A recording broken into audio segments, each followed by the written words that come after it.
Green. We're going to use a pair deck for at least a small portion of the activity. So let me do that. And if I have done everything correctly, let me, yeah, sorry. If I've done everything correctly, you should see a pair deck screen there. So you're going to go to joinpd.com and then put in that code OSROXI. So I'll give everyone a minute to do that.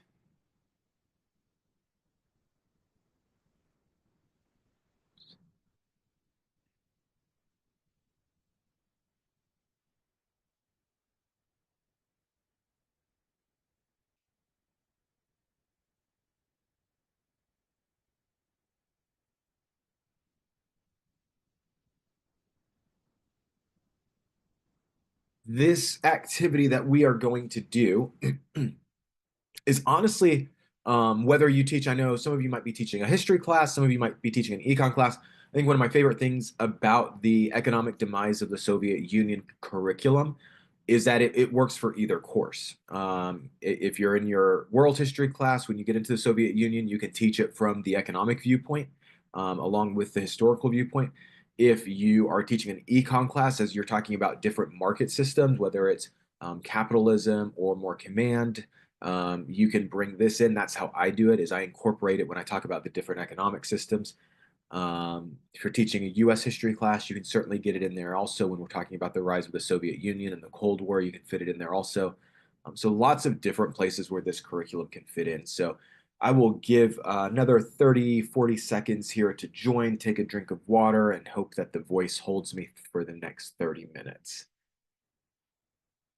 We've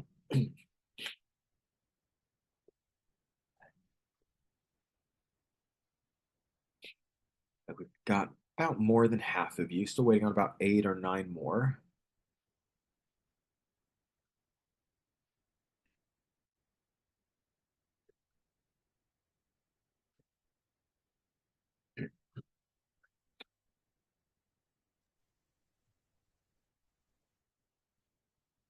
I'm going to go ahead and, just for the sake of time, go ahead and get started here. If you haven't logged in, I know Debbie put the code there in the chat. And I think it's somewhere on the Pear Deck screen also once we get rolling as well. But it's joinpd.com, OSROXI. And if you're not in, that's okay. You will be just fine. Yeah, everything's up there. So when we think about Malhaz kind of started talking in this idea about looking at choices. And we're really going to dive kind of into that, looking at the choices that were that the Soviet Union was facing, and how is it that they navigated those choices?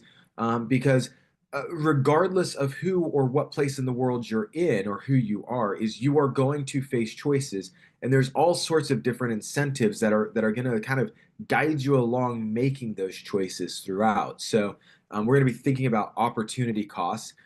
And really, just to make sure we're all similar vocabulary and making sure that we're all kind of on that same page. We know that scarcity exists. We know that we can't have everything. And so we're forced to make choices. And so when we think about when we have to make those choices, something is always given up, right? We've all given something up to be here for several hours together, right? And so when we think about choices and the choices involving some trade-off, of an expected value. And that's really what we want to think about is when we make a choice, we're thinking about what is the expected value that I'm going to get out of this. And it's Malha's, mine, Debbie's. It's our hope that the expected value far exceeds the cost that you're dealing with there, right?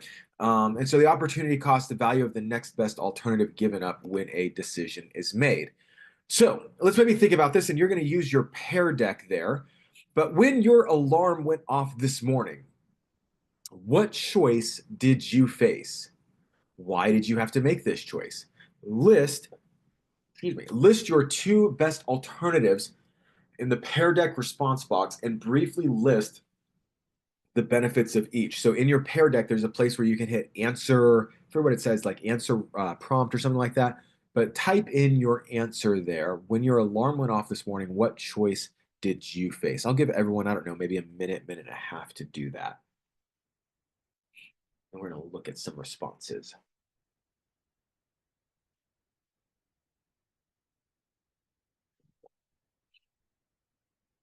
It says, excuse me, could you give me the code to get back in again? I accidentally hit something and it went out. Yeah, Please.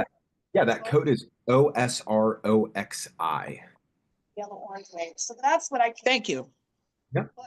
Okay. I like to. And that code is also up here in the top right side. Although it looks like my screen, did my screen stop sharing? No, it's still sharing.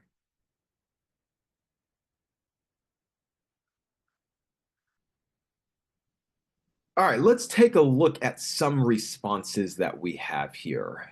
We got 32 out of 34 responses. All right. Hitting snooze or getting up. Hitting snooze would let me sleep a little longer. Getting up helps me feel better, and I have more time to prep for class. Good. We went on the school route there. Prep for class. I like it. Let's see. To get up or stay in bed, that's the choices we faced. I had to wake up to get coffee before tutoring. Stay in bed and skip coffee. That's a really high cost for some people. Get up and watch TV and drink coffee. Great. Go back to sleep. I was having a great dream. That's fantastic. I had work to do before the seminar. Get up and shower. Needed to wake me up. Do a morning reading. Love it. Turn off the alarm and sleep in or get up. So a lot of you are kind of coming along this same route here, is right. What choices were before you, like whether I get up or don't get up. I had to choose if I wanted to get up or sleep a little bit longer. I had to choose because I'm the only one person, so I could not simultaneously get up. Jim, long-term health benefits. Stay under a weighted blanket. Although it was like 27 degrees in Atlanta, so for me, like the weighted blanket is definitely a pro. So it looks like a lot of you are really kind of on a similar path here today, right? And so when we think about this, and I'm not sure why I've got these random markings on my screen. I'm going to try and figure out how to get rid of those. I think someone used the draw feature, which is great. I don't know how that works. So I am great that someone's got to figure it out here. Let's see. Can I erase this? Oh, I can. Great. So when we think about maybe some of the choices that we face, um, we want to first think about who is the decision maker, right? So when we think about maybe who is the decision maker for a question like this, that is you. And so we maybe want to consider what are the alternatives here, right? So maybe what are some of the perceived benefits? And so maybe some of the perceived benefits of if we get up now, there's no need to rush. We could exercise, someone mentioned that. We could have coffee, someone definitely mentioned that. If you've got a big family, you might want to be the first one in the shower and guarantee that you get the hot water. Maybe catch up on news or catch up on reading, right? So there are some perceived benefits here. There's also, if we hit the snooze button, I think a lot of you hit this, but if we hit the snooze button, some of the perceived benefits, you get to sleep, you get to stay warm, maybe feel more rested, stay in bed and doom scroll through TikTok or Instagram or I don't know, maybe Facebook. Maybe that's our generation. I'm not sure here, right? And so when we think about this, uh, probably a lot of us made the choice to get up now, right? And so when we think about when we make the choice to get up now, Malhaz mentioned this is to choose is to refuse, right? And so when we choose to get up now, we are refusing these benefits. We are refusing the opportunity to sleep. We are refusing the opportunity to stay warm or feel more rested, stay in bed, etc. Right? Now, some of us, because I'm in this boat more often than I wish I was. I oftentimes choose the snooze and get up a little bit later, right? And so I get to sleep in a little bit longer or stay warm a little bit longer. I don't know that I feel more rested. The doom scrolling that is real right now. And so I am foregoing some of these other opportunities, right? To choose one is to refuse the other. And so sometimes I feel a little bit more rushed in my mornings, especially as I'm going through that Chick-fil-A line right before the breakfast line closes. I don't get the morning workout in. I have to wait for the evening workout. Coffee, first and shower, not a big deal. I'm the only one in my apartment. Catch up on news, right? So these are the things that I'm giving up. And so when we think about where we are going with this is now we want to take kind of the same activity here and we want to look at this with some of the things that the Soviet Union was faced with. So here is how this is going to work. And let me drag the activity screen over so you guys can see that. In just a second, I am going to share with you this document. Haley, or not Haley, sorry. Debbie, I think I shared this link with you. If not, I'm going to copy, but if I did share the link, Debbie, if you can throw that in there. Um, so we're going to put you into some breakout rooms. We're going to put you in 8 breakout rooms. And what you're going to do is you're going to find the breakout room that lines up with the top of the Word document. So for example, if you're in breakout room 1, you're going to be very easy on this first page where it says group 1, breakout room 1. If you're in breakout room 2, you're going to scroll down until you find the breakout room 2 and you're going to work off of that. If you're breakout room 8, you're going to scroll really far down and you're going to find where it says breakout room 8. There's 7, there's 8. And so here's what you're going to do. You and your group, let me scroll back up here. You and your group are going to list your names, and then you're going to read through kind of this little historical snippet of what's going on in the Soviet Union. And each one deals with something different. So we've got the 5-year plan, we've got signing of the non-aggression pact, and then we've got kind of this emphasis on education. And so what your group is going to do is you're going to read through this historical snippet. You're going to list some of these different benefits to the Soviet Union if they go with the 5-year plan, and maybe the benefits if they choose not to go with the 5-year plan. Then your group is going to check one of these boxes. So did they go with the 5-year plan or not? And then what is the opportunity cost? So we're just going to copy, from this down here, much like you saw on our slides there with snoozing or getting up early. And then your group is going to go and answer some questions. So given the alternatives and benefits, do you think that the leaders made the right choice? Why? And then you're going to look at the results and then go through and answer some of these questions in here. With the knowledge of hindsight, discuss the following questions and be prepared to defend your answers. Okay. And so you're each going to work. You can type your answers. This is an editable document, so you can type your answers in the document there. And then we're going to come back together. I'm probably going to give you about 10 minutes to work on this. And then we're going to come back together and we're going to share through and talk through a couple of these and go from there. So before we send you off into breakout room land, are there any questions that you guys have? I got a question that was sent to me. Amy is asking, how am I writing in this activity? Yes, so we are sharing. In fact, I am copying this link and now I'm going to put it in the chat. We are sharing the document. This is a Google document, so it should be edited. You should be able to edit and type it in the document. So there's the document there. And if I did it right, fingers crossed, everyone should be able to go to your respective page and edit. That was a great question. Other questions? Okay, so I think, Debbie, are we ready to send everyone to breakout room land? Yes. Awesome. And if you have questions, just I think there's a feature where you can raise your hand and I'll jump into your breakout room. But Debbie, let's go ahead and send them off to breakout room land. All right. Sending them off now.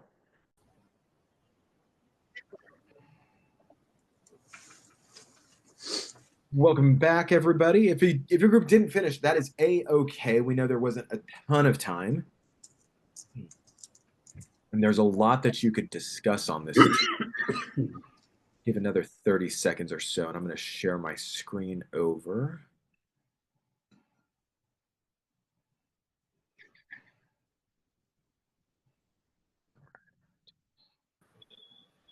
So let's take a look at maybe some of your group's responses here. And so normally, like if I'm running this in my classroom, I would pretty much give a solid 30 to 35 minutes to work on this.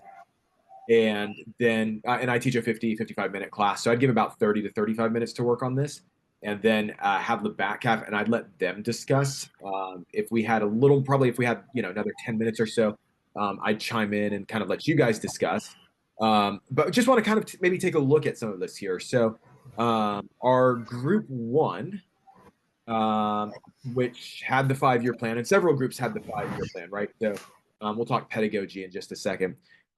So you guys had the 5-year plan, and so you guys looked, benefits and of going with the 5-year plan, no benefits. So the benefits to the Soviet Union, the opportunity to direct the profits of agriculture production to industrial development, that could be a strong benefit. Profits could be reinvested in the industry. That's equally great. Rapid transformation of the economy as a whole, urbanization and job creation. But maybe what are some of the other sides here if you don't go that route? Restriction on individual and consumer choices, benefits of increased effort, productivity, disincentivize the innovation. One thing, make sure your students check a box on like what was the action taken. And then you copy down. So let's maybe come down here and look at group two, who had the Nazi non-aggression pact. So opportunity to stay out of the war, benefits of signing the non-aggression pact, definitely the opportunity of staying out of the war. Recognition of influence over Baltics, a weaker army, division of Poland, the Soviet Union could stay out of the war. Maybe a possible deterrence to Hitler. I like that in quotations there, or not. It's great. Yeah, okay, so then it looks like you guys went with like signing the non-aggression pact. We know that's what happened here. This becomes the opportunity cost, the possible deterrence to Hitler. And so then I really like kind of some of these questions here that we have at the end. Given the alternatives and the benefits, do you think Stalin made the right choice? Why? Given his presuppositions and Soviet interests at the time, he made the correct and rational choice, right? And again, I think that goes back to just simply thinking about with all the information at hand, right? This is what makes sense. And then we get into these questions, and again, we were short on time, so I noticed a lot of groups didn't get into some of these other questions, and that's okay. But I really like this first question here with the knowledge of hindsight, discuss and be prepared. So all costs lie in the future. Do you think the Soviet leaders made the best choice? And we have the knowledge of history and the benefit of hindsight. These are great questions to get your students of history and students of economics to really kind of wrestle with and think through some of those costs and benefits throughout. Let's look at the emphasis here on education. So benefits to the Soviet Union to teach about the writings of Lenin and the achievements of communism, higher literacy, higher skilled workforce, improve the economy and move from an agrarian to a world power, keep low literacy rates, unskilled workers, better positions for World War II, not as dependent on the other. This is the box you guys checked. So this invest in military and heavy industry would carry into your opportunity costs, the things that you're giving up. So it looks like you did good. Oh, and let's see, you guys had a chance to answer some of these questions. All costs lie in the future with the benefit. The Soviet and the Russians had high literacy rates. 1950, there was 1.2 million university level students in the Soviet Union. By the mid 80s, that had increased to 5.4 million. They had some of the largest bodies of scientific researchers in the world, 1.5 million scientists doing research. And so when we think about that, it seems like it probably worked out here. Did the leaders accurately perceive the benefits and costs? No, the investment in education led to a more educated population that led to the citizens knowing more about the Western democracies and not wanting a communist government, right? So now we get like, it makes sense why you go this route, but then there could be some things further on down the road, maybe some incentives that you didn't think about that could have gone not as great as what you hope, because now you have a more knowledgeable society. And I think this is where Malhaz is going to go with this, is as that society becomes more and more knowledgeable about the things going on in your country, now all of a sudden some of those legs on that stool that he showed you begin to start to get a little bit shaky and start to crack a little bit. But I think this is just a really, really great activity to do with students, to really get them to think about those costs, benefits, trade-offs, and really to think about that all of those trade-offs, all of those costs lie somewhere down in the future, right? So great activity to do. I recommend with this activity, I'll take just another 60 seconds on how I use this one in my class. I teach AP macro and AP micro. So when I do my market economies and when I'm introducing opportunity costs, this is where I sneak this in. I use this just as a half day. That way I can still cover kind of some of my AP content. It's usually like a warm up. Let's start with this. Let's think about opportunity costs and trade-offs from the previous day. And let them think a little bit about the historical side to it also. But that's really how I use this as kind of a half day as a warm up and then kind of lead into further discussion on opportunity costs and trade offs. So